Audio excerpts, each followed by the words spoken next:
y'all. So it's getting a little dark, so the quality of this video may not be the best, but I wanted to share this with you guys, just something that I was thinking about.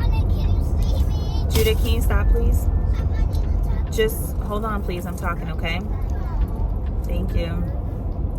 So lately I have been on this journey of really becoming the best version of myself that I can be. And I know we hear that a lot, especially on YouTube. It's sort of something that, I don't know if it's still trending or if it was trending, but I see a lot of videos talking about it. And me, myself, like, I'm on that journey. And I get it, right? Like, you get to that point in your life where who you see, who you are is not truly who you want to be, or even who you know you have the potential to be. And that's the place where I was getting to. It's like, man, I see the type of wife that I am. I see the type of mother that I am. I see the type of woman that I am. And like, I feel like it could be better. I feel like I could be better. I could be doing better. And this isn't on some like be hard on yourself perfection type of thing, but just like, I want more for myself, I guess is what I'm trying to communicate. And I don't think I realized how over the years I really have like lived below my potential. And I know that sounds crazy to some people, because like, if you know me, you know that I work really hard. I set the bar really high for myself, and I really go after things. I'm very motivated. I'm very like I guess a high achiever is the word. I'm very much a high achiever. And I've been like that for a very, very long time. And that was honestly probably ingrained in me from my family. My family is Jamaican. They're very big on education and working hard. So I was very much a high achiever in academics, and it just kind of spilled over into like everything else that I do. Like, I'm a high achiever. And I'm a high achiever in some ways, and then in some aspects I feel as though like I don't set the bar high enough for myself. I'm a person that can be very like complacent. I can get very comfortable, and like in my mind and in my heart I want better, but when it comes to my actions, like I don't follow through. I do the bare minimum a lot. I don't really push myself a lot. And my husband and I even had conversations about how sometimes I can have a very fixed mindset. Like, I give up very quickly. If things don't work out, it's kind of like oh, well, okay, it is what it is, right? And one of the things my husband is really big on, he kind of gets on me a lot about, he's like, instead of saying, why this won't work, figure out how can you make it work. Like, there's always a way. And that's how my husband is. Like, if I'm trying to do something, I'm like, oh, it's not going to work because the kids, or because of money, or because of X, Y, and Z. He's always like, no, we can figure it out. Let's move some money around. If I got to ask somebody for money, we can make it work. Or with the kids, like, no, I'll take the kids, or, you know what I'm saying? Like, he's always trying to take every excuse away from me that I basically create for myself. And in those ways, like, I'm not achieving like my fullest potential. And so I realized, like, I'm learning more about like self-sabotage, and like how I sabotage myself a lot, how I don't go for things, how I don't really push myself, how I don't really level up in a lot of ways. And as I'm learning about self-sabotage, right, like, you sabotage opportunities or experiences or even relationships because at the core there's a fear. And I guess when I really think about, like, okay, what's at the fear, or what's at the core, what's that fear at the core of my heart? And there's a lot of things, right? For me, it's like, I believe it or not, I am very insecure. I'm very insecure in my body. I'm very insecure in just like in my skin. Like, when I'm talking to people don't realize it. People tell me all the time I'm very I articulate myself very well, but they don't understand, like, I am very anxious sometimes when I talk, because I'm scared of sounding stupid. I don't like to write. Like, when I write something out, I get my husband to check it, because I'm nervous, like, that it doesn't sound very well spoken, or I'm nervous that it's not grammatically correct, or X, Y, and Z. And when I do fall short, like when I do maybe make a post and it has grammatical errors in there, and then somebody points it out, not in a rude way, but like somebody just brings it to my attention, or my husband says like, oh, you had a grammatical error. Judah, I'm talking, please bring your voice down, okay?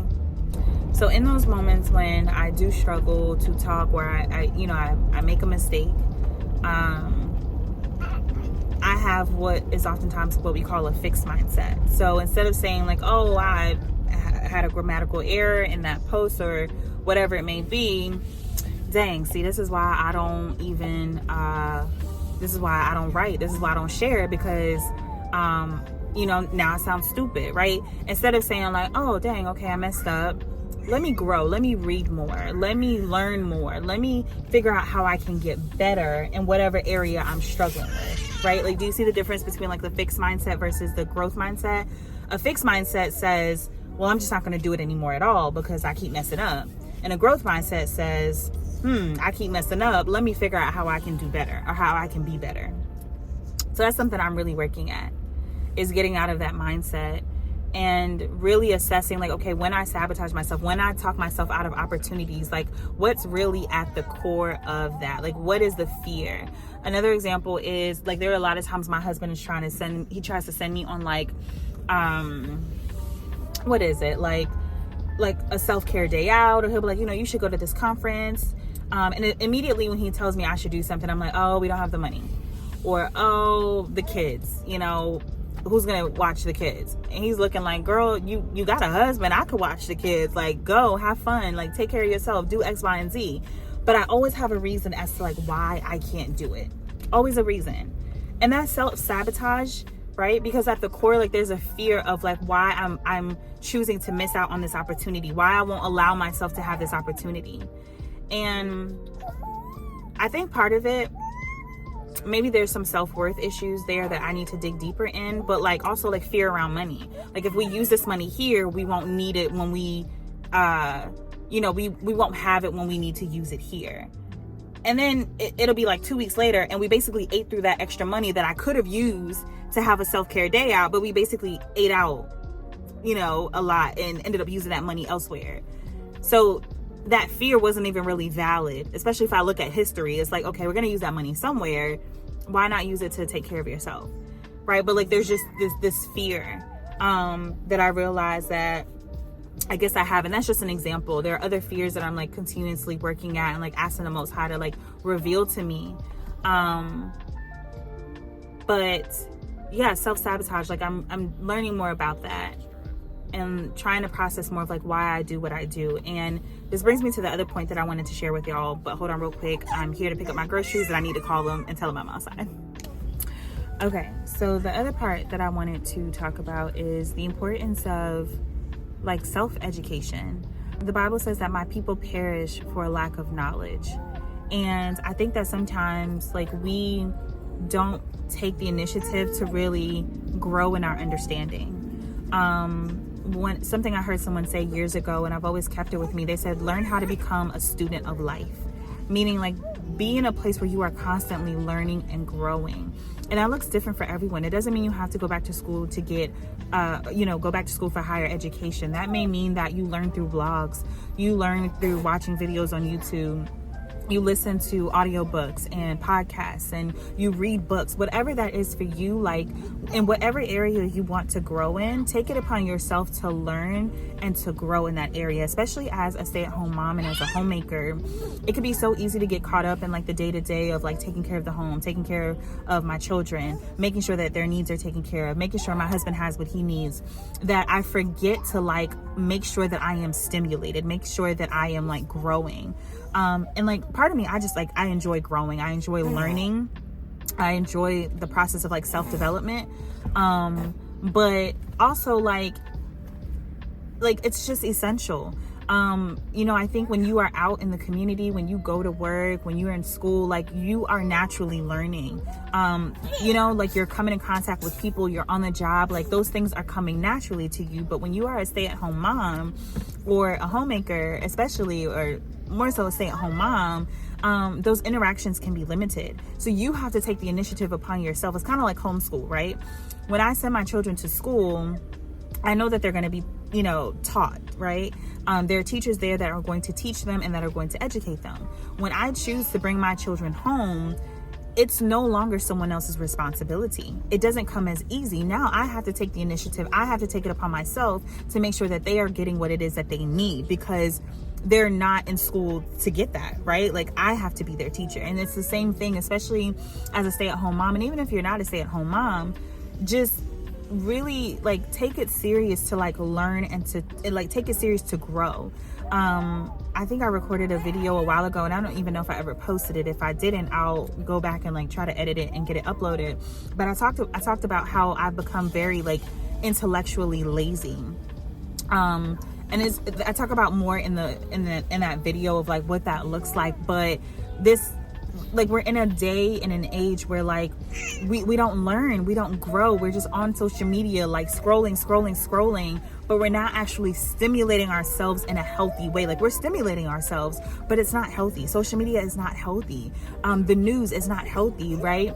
And so when you see an area that you want to grow in, point I'm trying to make, especially as baby girl gets fussy, take it upon yourself to learn, research, grow, and find out how you can further like expand, your knowledge, and your capacity, by doing what you need to do to learn and to do the work, essentially, right? Like, if you want to be a certain person, you have to do the work to be that person. And it's not just about working out. It's not just about growing in your business, but how do you get there? If I want to be healthy in my body, how do I get there? Let me not just work out. Let me actually learn like different methods to losing weight. Let me learn about different ways to eat healthy whole foods, right? Like, let me learn how to work out, how to eat healthy, so that I can actually implement steps to do that. Does that make sense? It's getting loud in my background, but hopefully that makes sense. Let me get this girl.